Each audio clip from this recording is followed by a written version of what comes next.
자, 그러면 이러한 결측값을 이제 최종적으로 우리는 식별을 했고 부호화를 했어요. 자, 그럼 처리를 해야 될 거잖아요. 그 처리할 때는 어떠한 기법들이 있냐? 첫 번째는 삭제하는 기법이 있고요. 두 번째는 대치 혹은 대체하는 기법이 있습니다. 삭제는 단일값 삭제와 목록 삭제 기법이 있습니다.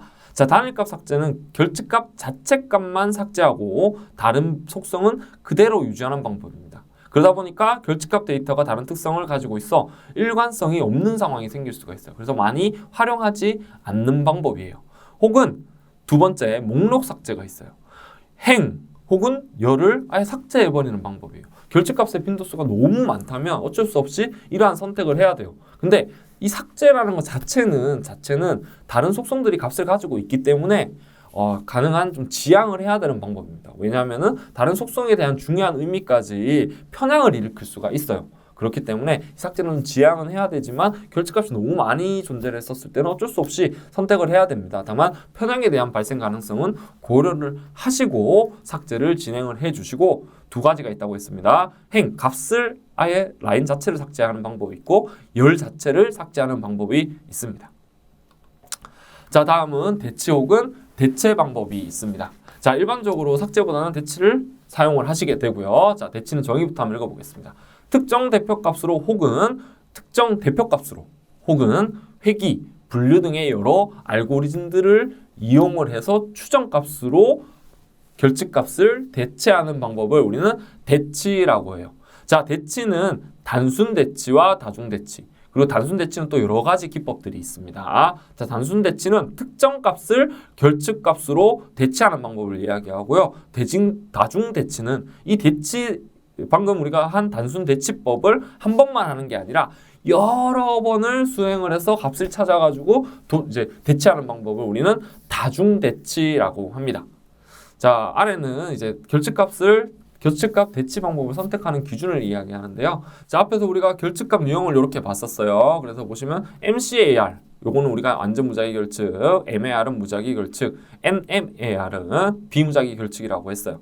자, 그러면 이 유형별로 우리는 MCAR과 MAR 같은 경우에는 단순 대치와 다중 대치를 선택을 할 수가 있고요. 비무작위 결측 NMAR 같은 경우에는 통계적 방법으로 데이터를 대체할 수 있는 모델은 거의 없다고 보시면 돼요. 그래서 우리는 MCAR과 MAR에 대해서 싱글이냐 단순이냐 다중이냐를 선택을 하게 됩니다. 그래서 단순 대치법은 여러 회귀라든지 그리고 여러 다양한 기법들을 통해서 선택을 할 수가 있고 이 중에 선택한 기법을 여러 번 쓰게 되면 뭐라고요? 다중 대치법이 되겠습니다. 자, 완전 분석법입니다. 자, 얘는 삭제 방법과 거의 비슷한 방법이에요. 그래서 결측값이 존재하는 레코드를 삭제하여 불완전한 자료는 무시하고 완전한 자료만 사용하는 분석법입니다. 그래서 삭제법의 뭐와 목록 삭제법과 동일한 방법이라고 생각하면 됩니다. 이때는 뭘 고려해야 된다? 편향 발생을 고려를 해야 됩니다. 자, 두 번째는 단순 확률 대치법이라는 게 있어요. 자, 평균 대치법에 추정된 통계량으로 대치할 때 어떠한 적절한 확률값을 부여한 후 대치하는 방법입니다. 그래서 가져오는 방식에 따라서 핫택 대치다, 콜드택 대치다, 그리고 근접 이웃 대치다라고 구분할 수가 있는데요. 핫택 대치는 변수들이 비슷한 값을 갖는 유사한 집단에서 임의의 한계, 평균이든 최대값이든 최빈값이든 이런 값을 가져와서 대치하는 방법을 핫택 대체. 그럼 콜드택 대체는 뭘까요? 핫택 대치와 유사한데요. 현재 비슷한 집단이 아니라 아예 다른 영역에서 값을 선택해서 가져오는 방식을 우리는 콜드택 대치라고 합니다. 자, 근접 이웃 대치는 범주형이냐 연속형이냐, 즉 결측값이 범주형이냐 연속형이냐에 따라서 달리 적용을 할 수가 있어요. 범주형인 경우에는 이웃 데이터 중에서 최빈값으로 대체하는 방법이고요. 연속형일 때는 중앙값으로 대체하는 방법을 근접 이웃 대치라고 합니다. 자, 다음은 평균 대치법인데요. 평균 대치법은 크게 두 가지로 나뉩니다. 첫 번째는 비조건부 평균 대치법, 그리고 두 번째는 조건부 평균 대치법이 있어요. 자, 비조건부 같은 경우에는 평균으로 대치를 하는데 말 그대로 결측값이 아닌 데이터에 대한 평균값으로 대체하는 방법을 비조건부 평균 대치법이라고 하고요. 조건부 평균 대치법은 회귀 분석을 대치법에 활용을 하는 건데요. 자, 회귀 분석을 하게 되면 두 가지, 이제 선형이냐 다중이냐에 따라서 좀 달라지겠지만, 회귀 계수라는 것을 우리는 산출을 하게 됩니다. 그래서 회귀 계수를 이용해서, 즉 회귀 계수에 맞는 그 회귀 계수의 값을 적용을 해서 그 시계에 대입을 해가지고 값을 산출하는 방법이 되겠습니다.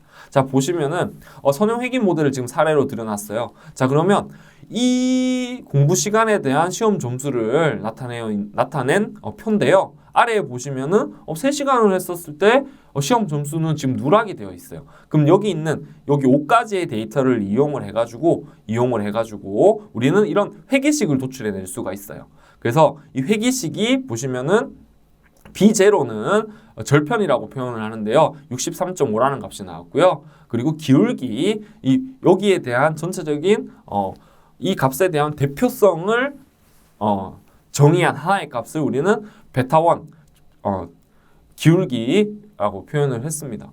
자, 회귀계수, 기울기를 이야기하고 있는 회귀계수를 산정을 해서 여기에다가 그럼 뭘 넣으면 될까요? x에다가 3을 넣게 되면은 이 회귀식에 의해서 점수가 이렇게 짠 하고 도출이 되게 됩니다. 그래서 이 값으로 대체하는 방법을 우리는 조건부 평균 대치법이라고 합니다.